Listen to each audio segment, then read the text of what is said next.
बिस्मिल्लाहिर्रहमानिर्रहीम। अस्सलाम वालेकुम नाज़रीन, आप देख रहे हैं तलाश न्यूज़ नेटवर्क का प्रोग्राम आवाम की आवाज़ में हूँ आपका मेज़बान नसार चौधरी।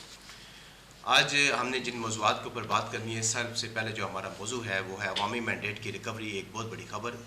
दूसरा जो हमारा मौजू है, 6 अप्रैल को PTI ने परेड ग्राउंड में जलसा अनाउंस किया था, वो मनसूख कर दिया है, इसकी क्या वजह है, इसके ऊपर बात करेंगे। तीसरा जो हमारा मौजू है वो है सीनेट के चेयरमैन के लिए जो रेस लगी हुई है, इसमें कौन कामयाब होगा। और जो पाँचवा और आखिरी हमारा मौजू है वो है पाकिस्तानी अवाम अमारात को अपना घर समझते हैं। वज़ीर इत्तलात की मुलाकात हुई है अमाराती सफ़ीर से, इसके ऊपर भी हम बात करेंगे। इन तमाम मौज़ूआत के ऊपर बात करने के लिए मेरे साथ सीनियर साफ़ी किसी तारफ़ के मोहताज नहीं मेरे साथ स्टूडियो में मौजूद हैं। अस्सलाम वालेकुम ताज साहब। जी वास्सलाम जी चोई साहब। सर कैसे हैं? ठीक हैं अल्हम्दुलिल्लाह, शुक्र अल्लाह। रमज़ान शरीफ आपका कैसा गुजर रहा है? रमज़ान शरीफ चोई साहब बड़ा अच्छा इस दफ़ा गुजरा है, ठंडा ठंडा है माशाल्लाह माशाल्लाह। हाँ जी। अब कुछ गर्मी के थोड़े थोड़े आसार जो ना वो हैं, लेकिन बारिश की जो ना पेशन गोई है कि हो जाएगी। चलिए, अच्छी बात है जनाब। अच्छा ताज साहब, गुजारिश ये है कि सबसे पहले मेरा जो आपसे सवाल है वो ये है कि अवामी मैंडेट की रिकवरी जो है, मैं समझता हूँ ये मेरे पास से बहुत बड़ा सवाल है। और एक नतीजा तो हमारे सामने भी आ गया है, लेकिन एक नतीजे का सामने आने के बाद जो बाकी के जो लोग हैं इनका क्या बनेगा, इनका नतीजा जो है वो कब सामने आएगा, इसके ऊपर थोड़ा सा हमारे नाज़रीन को बताइएगा कि ये क्या मामला है। ये अवामी मैंडेट की जो रिकवरी हो रही है और अभी तक हमारे सामने एक नतीजा है, बाकी नतीजों का जो है वो ताख़ीर है इसमें, और ये ताख़ीर क्यों होती जा रही है? तो साहब ये बड़ा बोझल मामला होता है। कोई इंसान इतनी ज़्यादा मेहनत करता है, मेहनत के बाद जो ना उसका फल जो ना सामने उसके पड़ा होता है, लेकिन वो उसको ले नहीं सकता। तो ये कोई सूरत हाल ऐसी है कि आतिश दोज़ख में ये गर्मी कहाँ, सोज़े गम हाय निहानी और है। तो ये गम हाय निहानी जो है उन लोगों का जिनको 8 फरवरी को लोगों ने वोट दिए और वो जीते, लेकिन उनके नताइज तब्दील करके उनको हरवा दिया गया। वो चुप करके नहीं बैठेंगे, इसकी मैं आपको तफसील बताऊंगा। लेकिन सबसे पहले जो आपने जिक्र किया कि एक नतीजा सामने आ गया, वो गुजरांवाला से पाकिस्तान मुस्लिम लीग नून के अज़हर क़य्यूम इनका नाम है जी। NA 81 यहाँ से जीते थे। ये 2500 वोटों से जीते थे, 2500 वोटों से जीते थे। इनके मद्दे मुकाबल जो थे सुन्नी इत्तेहाद कौंसिल के, ज़ाहिर है पाकिस्तान तहरीक इंसाफ की जो ना उनको हमायत हासिल थी। बिलाल एजाज इनकी लीड थी, एक्चुअल जो है वो 8000, लेकिन इनको फिर हरवा दिया गया। अज़हर क़य्यूम को कामयाबी दिलवाई गई थी, ये नून लीग के थे। और बिलाल एजाज ने जो ना लाहौर हाई कोर्ट में इसको चैलेंज किया था और कहा था जी कि मैं 8000 वोटों से जीत रहा था, लेकिन बाद में ये नताइज तब्दील करके अज़हर क़य्यूम को जो ना 2500 वोटों की लीड दे दी गई और वो जो ना कामयाब करार पाए। इस पर फिर लर्नड कोर्ट जो है उसने आज जो ना उनकी कामयाबी का नोटिफिकेशन मुअत्तल कर दिया है और मुतल्लिका जो फरीक हैं उनको भी तलब कर लिया है और गैर मुअय्यना मुद्दत तक ये इसकी मज़ीद समाअत जो ना वो मुलतवी कर दी गई है। अब जो ना आपने बात की थी अवामी मैंडेट की रिकवरी की, ये तो एक जो ना आपके सामने आ गया है। और भी काफ़ी सारे लोग जो हैं जीते हुए थे पाकिस्तान तहरीक इंसाफ के। अब ज़ाहिर है उनको सुन्नी इत्तेहाद कौंसिल का आप मेंबर कहेंगे, तो उन्होंने भी अपनी पिटीशंस जो ना वो दाखिल कर रखी हैं। हमारे एक दोस्त हैं बहुत अच्छे मेहरबान, खालिद नवाज सदराइज, हल्का 106, वो भी जो ना बड़ी जो ना जान तोड़ कोशिश कर रहे हैं कि उनको भी किसी तरह जो अवाम का मैंडेट था वो वापस मिल जाए। तो ये आने वाले दिनों में जो ना जो हालात व वाक़यात आप देख रहे हैं अदालतों के, जिस तरह चीफ जस्टिस ने जो ना कल अदालत में जो ना रिमार्क्स दिए हैं कि हम जो है अदलिया की जो आज़ादी है उस पर कोई कम्प्रोमाइज़ नहीं करेंगे, जो धमकियाँ या मुदाखलत हो रही है उसको किसी सूरत बर्दाश्त नहीं किया जाएगा, आइन और कानून के मुताबिक आवाम को इंसाफ दिया जाएगा। अगर ऐसा है, ऐसा हो जाए सही मानों में, तो फिर चौधरी साहब ये जितने भी लोग हैं इनके छीने गए मैंडेट हैं ये इनको वापस मिल जाएंगे। फिर दूसरा जो है ना अब देखें, हम ख्याल सियासी जमातों का ग्रैंड अलायंस जो है ना वो भी बन चुका है। उसमें पश्तूनख्वा मिली अवामी पार्टी के सरबराह जो हैं महमूद ख़ान अचकज़ई, ये इस ग्रैंड अलायंस के जो ना सरबराह बने। ये फिर अब मुलाकात करेंगे उनसे, मौलाना फजलुर रहमान साहब से, जमीयत उलमा इस्लाम। उसको भी उम्मीद है वासिक है कि वो भी जो ना इस अलायंस को ज्वाइन कर लेगी। अब इस जो अलायंस है इसमें एक तो पाकिस्तान तहरीक इंसाफ है, जमात इस्लामी है, पख्तूनख्वा मिली अवामी पार्टी जिसका मैंने अभी जिक्र किया, महमूद खान अचकज़ई, फिर बलूचिस्तान नेशनल पार्टी है, अख्तर मैंगल, ये उसमें शामिल है, मजलिस वहदतुल मुस्लिमीन ये भी इसमें शामिल है। तो ये अलायंस किस लिए बन रहा है इसमें मुझे कुछ कहने की ज़रूरत तो नहीं है। जी बिल्कुल सही बात। ईद के बाद इन्होंने ऑलरेडी अनाउंस कर रखा है जी कि हम ये मैसिव धांधली जो हुई थी, बकौल उनके वो ये कह रहे हैं कि मैसिव धांधली हुई थी, इसके ख़िलाफ़ जो है ना एहतजाज करेंगे, गली गली करिया करिया खैबर से कराची तक जो है ना हम ये कानून की हुक्मरानी जो है उसको कायम करने के लिए अपनी जदोजहद उस वक्त तक जारी रखेंगे जब तक कि हमें ये मैंडेट जो ना अवाम का असल जो मैंडेट है वो वापस नहीं मिल जाता। तो इस तनाजुर में जब आप देखते हैं तो फिर जो है ना अदालतों पर भी दबाव बढ़ेगा और फिर हुकूमत जो है उसके लिए भी बड़ा मुश्किल हो जाएगा। जो सब मैं नहीं समझता कि हुकूमत जो ना इस तरह का जो ग्रैंड अलायंस ये बनने जा रहा है, बन चुका है, इसकी जो तहरीक है एहतजाजी तहरीक उसको सह पाएगी। तो ये इनको देना पड़ेगा। अगर सबको नहीं भी देते तो कुछ ना कुछ जो है ना 50% अगर ये वापस कर देते हैं तो तब भी जो है ना मे भी कि ये जो अलायंस बना है इसकी जो तहरीक है उसमें कुछ कमी हो सके। जी ताहिर साहब, गुजारिश है कि जैसा कि आपने एक तो बताया कि अवामी मैंडेट की जो है वो रिकवरी शुरू हो रही है और दूसरी तरफ आप बता रहे हैं कि हुकूमत के खिलाफ जो ग्रैंड अलायंस बनने जा रहा है, ये तमाम चीज़ें नो डाउट मैं समझता हूँ कि हुकूमत के लिए ना सिर्फ मुश्किलात पैदा करेंगी बल्कि हुकूमत के लिए चलना भी मुश्किल हो जाएगा। लेकिन थोड़ा सा मैं ये चाह रहा था कि आप ये बता देते कि ये जो आज एक नतीजा सामने आया है, बाकी नतीजों का हमें इंतज़ार है, जिसमें आपने खालिद नवाज सदराई साहब हल्का N106 का जिक्र भी किया है, उनका भी जो अभी नतीजा है वो पेंडिंग है और अभी तक उसको भी जो है वो announce election commission of Pakistan ने नहीं किया है, बल्कि खालिद नवाज सदराई साहब जो है वो इंतज़ार में है कि उधर से अगर मुझे कोई रिज़ल्ट मिले तो अगर तो वो मेरे हक़ में आता है तो अल्हम्दुलिल्लाह, अगर मेरे हक़ में नहीं आता तो मैं इसको आगे किसी प्लेटफॉर्म में मिसाल के तौर पे सुप्रीम कोर्ट में लेके जाऊँ या हाई कोर्ट में लेके जाऊँ। तो ये आप क्या समझते हैं कि एक तरफ से अगर ये रिकवरियों का सिलसिला जो है जिस तेज़ रफ्तारी के साथ आना शुरू हो गया और उधर से हुकूमत के खिलाफ इत्तेहाद जो है वो बनना शुरू हो गया, तो आप क्या समझते हैं कि ये मौजूदा हुकूमत जो है ये ठहर पाएगी? नहीं चौधरी साहब, मैं नहीं समझता। कल भी हमने अपने एक व्लॉग में जिक्र किया था, आपने वो एक 5 साल कोई मनसूबा शहबाज शरीफ साहब जो है बनाने जा रहे हैं उसके लिए उन्होंने हदायत जारी की है। उसके जवाब में मैंने आपको बताया था कि इनको अपनी जो है ना किस्मत का पता नहीं है कब जो है ना ये रेत की दीवारों पे खड़ी है, एक इमारत जिस तरह होती है, इस मौजूदा हुकूमत की यही पोजीशन है। तो ये किसी वक्त भी गिर सकती है। आंधी का हल्का सा झोंका जो है, झटका जो है वो इसको बहा कर ले जाएगा। और ये जो ग्रैंड अलायंस बनने जा रहा है, इससे पहले पाकिस्तान तहरीक इंसाफ के साथ जो गड़बड़ हुई या जिस तरह पाकिस्तान तहरीक इंसाफ के लोगों को रोका गया जलसे जुलूस करने से, रैलियां करने से, इस दफ़ा ये मुमकिन नहीं होगा चौधरी साहब। अच्छा नहीं भाई साहब, वो ठीक है आपके बात, लेकिन मैं थोड़ा सा चाह रहा था कि क्या आप समझते हैं कि ये हुकूमत के ख़िलाफ़ जिस वक्त मेरा मतलब है एहतजाज शुरू होगा या लॉन्ग मार्च शुरू होगा, रैलियाँ निकलेंगी, धरने होंगे, तो इसके नतीजे में हुकूमत चली जाएगी? आप ये नहीं समझते कि हुकूमत की तब्दीली का अमल जो है वो पार्लियामेंट से होना चाहिए और पार्लियामेंट के अंदर जो है वो तरीक़े एतमाल ला कर हुकूमत को जो है घर भेजा जाए, बजाय इसके कि आप धरने जुलूस करके हुकूमत को घर भेजें? जी जो साहब, बड़ा अच्छा आपने सवाल किया। मैंने कतन ये नहीं कहा, आप अगर गौर फरमाएं, मैंने कतन ये नहीं कहा कि इस धरने के नतीजे में पार्लियामेंट से बाहर ही जो ना हुकूमत के लिए कोई इसको जाने का जो ना कोई फ़ैसला हो जाएगा। जी, मैं आपको बता चुका हूँ कि 90, 80 या 90 सीटें हैं गालिबन जिन पर कहा जा रहा है कि वो नताइज तब्दील किए गए। इस ग्रैंड अलायंस का जो दबाव होगा अदालतों पर और हुकूमत पर, वो भी मजबूर हो जाएगी कि अपना जो अदालतों पर दबाव उसने डाला हुआ है या डाल रही है, या आइंदा जो है ना उसके लिए मुमकिन नहीं होगा कि वो अदालतों पर दबाव डाले और अदालतें जो है ना वो फिर ये जो फार्म 45 के असल जो नताइज हैं उनको, जिस तरह ये गुजरांवाला वाला मैंने आज आपको बताया है, खालिद नवाज सदराई के वाले से बात हुई थी, उनका बताता चलो उनके भी 8000 वोटों से लीड थी।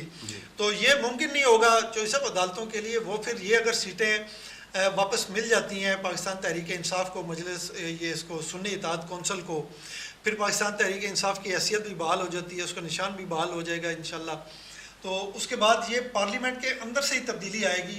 ये हुकूमत जो है ना फिर इसके पास इतनी मेजॉरिटी नहीं रहेगी और जो ज़ाहिर है जब ये सीटें भी मिल जाएंगी, 80 से 90 सीटें इस वक्त ऑलरेडी इनके पास मौजूद हैं, सुन्नी इत्तेहाद कौंसिल, पाकिस्तान तहरीक इंसाफ, और ये जो सीटें जिन पर तब्दीली की गई थी नताइज की, वो भी अगर इनको वापस मिल जाती हैं तो सिंपल मेजॉरिटी सिर्फ एक जो ना जमात की वो अपनी बन जाएगी। तो इस हुकूमत को फिर जाना पड़ेगा डेफिनेटली। बिल्कुल सही है। अच्छा सर, ये थोड़ा सा बताएं मुझे कि इस सेनेट के चेयरमैन के लिए इस वक्त बड़ी सख्त जो है ना वो रेस लगी हुई है। 2 उम्मीदवार जो हैं वो सामने इस वक्त आए हैं। एक आपके साबिक निगरान वज़ीर-ए-आज़म अनवारुल्लाह काकड़ साहब, और दूसरे पाकिस्तान पीपल पार्टी से जिनका तल्लुक़ है साबिक जो प्राइम मिनिस्टर भी हैं यूसुफ रज़ा गिलानी साहब। इस वक्त जो सूरत हाल है वो ये है कि पाकिस्तान पीपल पार्टी जो है वो अपने कैंडिडेट पर यूसुफ रज़ा गिलानी पर डटी हुई है, और वो उनका मौक़िफ़ है कि इस चेयरमैन सेनेट जो है यूसुफ रज़ा गिलानी को ही हम बनाएंगे। जबकि दूसरी तरफ जो है बड़ा हुकूमत के ऊपर प्रेशर है और उनको ये अनवारुल्लाह काकड़ साहब का जो है नाम वो दिया जा रहा है, और उनको कहा जा रहा है कि आप यूसुफ रज़ा गिलानी का जो फैसला वापस ले लें, और अनवारुल्लाह काकड़ साहब को हम, क्योंकि हमने इनसे कुछ वादे भेद लिए हुए थे इलेक्शनों के दिनों में, तो इनको हम एडजस्ट करना चाहते हैं। आप क्या समझते हैं कि ये जो रेस लगी हुई है इन दो, इस वक्त जो तेज़ रफ्तार जो दो मैं समझता हूँ जो घोड़े इस वक्त मैदान में उतरे हुए हैं, इनमें कौन सा घोड़ा जो है वो कामयाब होगा? यूसुफ रज़ा गिलानी कामयाब होंगे या अनवारुल्लाह काकड़ साहब कामयाब होंगे? जो सब ये जो कोalition गवर्नमेंट है ना, सबसे बड़ी उसमें पाकिस्तान मुस्लिम लीग नून और पाकिस्तान पीपल्स पार्टी, 4 दीगर जमातें भी हैं, लेकिन बड़े ये 2 स्टेक होल्डर्स हैं। शराकत इक़्तिदार का जो फार्मूला तय हुआ था इन जमातों के दरमियान, उनमें यह था कि कौमी असम्बली की स्पीकरशिप जो है, स्पीकर कौमी असम्बली का, वो पाकिस्तान मुस्लिम लीग नून से होगा, और सेनेट की चेयरमैनशिप जो है वो दी जाएगी पाकिस्तान पीपल्स पार्टी को। जी, ये तो इनका शराकत इक़्तिदार का हो गया फार्मूला। अब आइए अनवारुल्लाह काकड़ के हवाले से आपने बात की है, तो वो जो ना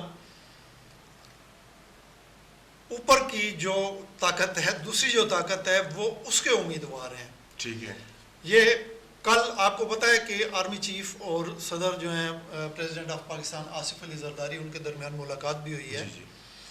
उसमें ये बात तो गो के मीडिया में सामने नहीं आई कि इस हवाले से भी उनकी बातचीत हुई है या नहीं हुई है, लेकिन हम जो है ना समझते हैं कि इस मामले पर भी लाजमी बात हुई होगी। लेकिन उससे पहले मैं आपको ये बताता चलूँ कि ये चेयरमैन और डिप्टी चेयरमैन सेनेट का इनका इंतखाब जो है ना अभी तो दूर की कौड़ी है।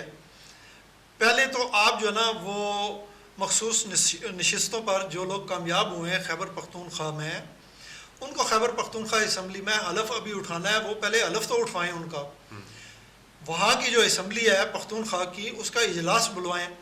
इजलास जब होगा उसमें फिर वो अरकान जाएंगे, वो हलफ उठाएंगे, उसके बाद फिर वहाँ पे सेनेट का इलेक्शन होगा। 12 नशिस्तें हैं जो सब, वो भी तो वो 12 नशिस्तें देखें वो कौन सी जमात जीतती है। अभी तो इन दोनों जमातों की, नून लीग और पाकिस्तान पीपल्स पार्टी, इनकी जमातें सीटें ये मिलाएं तो ये इनकी जो ना बनती है, मेजॉरिटी बनती है सेनेट में। उन 12 सीटों के बाद फिर जो ना मेजॉरिटी जो ना उसका ये नंबर जो ना चेंज हो जाएंगे, उसमें पता चलेगा कि कौन सी जमात जो है वो मेजॉरिटी में है, कौन सी जमात जो ना वो मेजॉरिटी में नहीं है। तो वो जब आ जाएंगे असम्बली में 12 जो सेनेटर्स हैं, तो उसके बाद ही फिर जो ना कोई फैसला होगा। अब रेस लगी हुई है अनवारुल्लाह काकड़ और सैयद यूसुफ रज़ा गिलानी। यूसुफ रज़ा गिलानी ज़ाहिर है आपको भी पता है, सबको पता है कि वो पाकिस्तान पीपल्स पार्टी के उम्मीदवार होंगे। इनमें पाकिस्तान पीपल्स पार्टी जो है ना तब्दील करके किसी और को भी ला सकती है यूसुफ रज़ा गिलानी की जगह, लेकिन इस वक्त तक जो है ना मजबूत उम्मीदवार वही हैं। दूसरी तरफ अनवारुल्लाह काकड़ जो है, उन्होंने बतौर निगरान प्राइम मिनिस्टर बहुत अच्छा परफॉर्म किया और उनके लिए इनाम बनता है इस्टेब्लिशमेंट की जानिब से। अब वो जो ना इस्टेब्लिशमेंट के बंदे हैं, तो इसमें जो ना 50-50 चांस है, और अगर पलड़ा किसी तरफ आप कहें कि भारी करें थोड़ा सा, तो अनवारुल्लाह जो है ना उनकी तरफ जाता है। आपको पता है कि जो मौजूदा जो 2018 में मुंतखब हुए थे सेनेटर सादिक संजरानी, उनको भी पाकिस्तान पीपल्स पार्टी ने मुंतखब करवाया था, लेकिन उनको भरपूर हमायत हासिल थी इस्टेब्लिशमेंट की, इसलिए वो चेयरमैन सेनेट बने थे। तो इस वक्त अगर आप मुझसे आप ये स्पेसिफिक पूछें कि सेनेट के चेयरमैन के लिए फेवरेट कौन है, तो वो अनवारुल्लाह काकड़ ही हैं। बिल्कुल आपने ताई साहब दुरुस्त फरमाया है। देखें, गुजारिश ये है कि जैसा कि आपने फरमाया है कि कल आर्मी चीफ की सदर पाकिस्तान आसिफ अली जरदारी से ऐवान सदर में जो मुलाकात हुई है, और इस मुलाकात के अंदर तो मुलाकात तो दोनों रहनुमाओं की जो है बड़ी खुशगवार अंदाज में हुई है, लेकिन चेयरमैन सेनेट का मामला डिस्कस हुआ है या नहीं हुआ इसके ऊपर हम तो कुछ नहीं कह सकते। लेकिन पाकिस्तान पीपल पार्टी जो थी वो अपने इस मौक़िफ़ पर डटी हुई थी कि चेयरमैन सेनेट हम हर सूरत में जो है वो यूसुफ रज़ा गिलानी को बुलाएंगे। और जब ये उनका मौक़िफ़ सामने आया और ये प्रिंट मीडिया में, इलेक्ट्रॉनिक मीडिया में जब उनका ये मौक़िफ़ वाज़ेह तौर पर देखा गया तो उसके बाद ये आर्मी चीफ़ की उनके साथ मुलाकात हुई है। और ये ज़रूरी नहीं है कि आर्मी चीफ़ जो है उनसे मिलने गए हों सेनेट के हवाले से, और भी दीगर मामला हो सकते हैं। खैर ये आइंदा 2-4 दिनों में जैसे कि फरमाया है कि जो मजबूत जो कैंडिडेट हैं वो इमरान काकर साहब हैं और चेयरमैन सेनेट जो है वो हो सकता है वो मुंतखब हो जाए, लेकिन हम इसको देख लेते हैं वो। अच्छा ताहिर साहब, गुजारिश ये है कि आपने देखा होगा कि 6 अप्रैल जो है ये आपका जो इस वक्त आज 4 अप्रैल है, पाकिस्तान तहरीक इंसाफ ने एक कहा था कि हम परेड ग्राउंड में जो बड़ा जलसा है वो करने जा रहे हैं, लेकिन इसके लिए उन्होंने काफ़ी तगदो भी की जिसमें उन्होंने इंतज़ामिया को और दूसरा हाई कोर्ट वगैरह को भी दरख्वास्तें दी कि हमें जलसा करने की इजाज़त नहीं दी जा रही।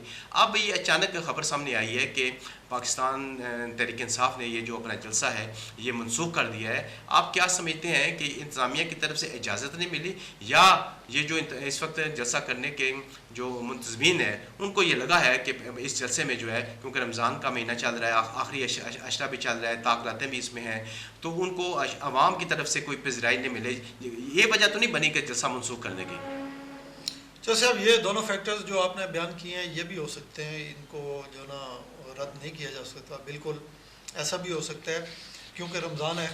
और जो बैरिस्टर गौर हैं चेयरमैन पाकिस्तान तहरीक इंसाफ के, उन्होंने जो वजह बताई है ना, असल में उन्होंने कहा जी कि एक तो रमज़ान, फिर उसकी ताक रातें चल रही हैं, आखिरी अशरा चल रहा है, आखिरी अशरा 10 दिन है, अब तो इसके बाद जो है ना 6 या 7 दिन बाकी बचे हैं। तो रमज़ान के एहतराम में हम जो है ना ये जलसा नहीं कर रहे, ये उनका कहना है। वो ये कह रहे हैं कि हम रमज़ान की वजह से और ख़ास तौर पे ये आखिरी अशरा है, लोग जो ना बैठे होते हैं, एतकाफ़ में बैठे होते हैं और फिर ताक रात को ढूंढ रहे होते हैं, लैलतुल क़दर को, तो इसके एहतराम में जो ना हम ये अपना जलसा मनसूख करते हैं। इसका फिर जो ना नया कब होगा उसकी अनाउंसमेंट जो ना वो फिर हम बाद में करेंगे, ये उनका कहना है। अच्छा ताहिर साहब, मैं चाहूँगा कि चूँकि पाकिस्तान तहरीक इंसाफ की बात हो रही है तो मुझे थोड़ा सा छोटा सा सवाल है, छोटा सा जवाब भी चाहूँगा क्योंकि मेरे पास इसके अलावा भी 1-2 सवाल पड़े हुए हैं। पाकिस्तान तहरीक इंसाफ के रहनुमा शेर अफजल मरवत जो हैं उनको जो है पार्टी ने जो है ना तमाम सरगर्मियों से रोक दिया, इसकी क्या वजह बनी है? नहीं, सरगर्मियों से नहीं, उनको उनका अपना एक सोशल मीडिया अकाउंट था। अच्छा।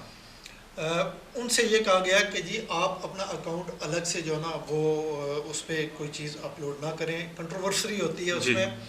एक ही जो ऑफिशियल अकाउंट है पाकिस्तान तहरीक इंसाफ का, वहाँ से जो कुछ आपने कहना कहलाना है या सोशल मीडिया पे जो वीडियो डालनी है वो डालें। और इमरान ख़ान की नुमाइंदगी जो ना वो जो ना उनसे कहा गया कि आप इससे थोड़ा सा पीछे हट जाएँ। तो ये गेट नंबर 5 जो है ना, सारी एक्टिविटीज़ वहाँ से जो ना मैनेज हो रही हैं, इसीलिए शेर अफजल मरवत को थोड़ा सा पीछे किया गया है।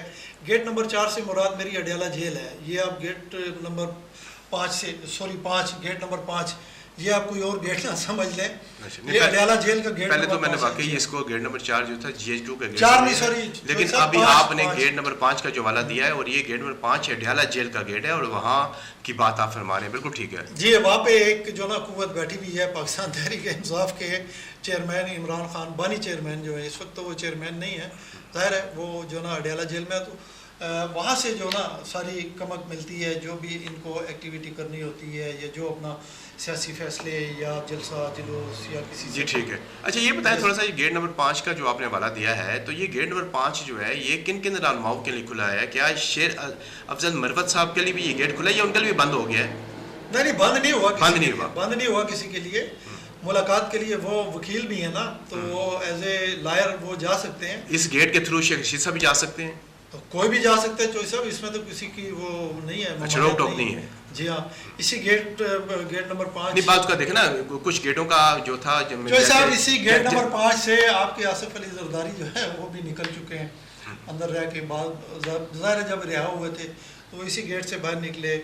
और यूसुफ रज़ा गिलानी है वो भी इसी गेट से बाहर निकले, नवाज शरीफ को यहाँ, और आपके काफ़ी सारे जो ना लोग जो हैं सियासी रहनुमा है वो अडियाला जेल में सज़ा काटने के बाद इसी गेट नंबर 5 से बाहर निकले।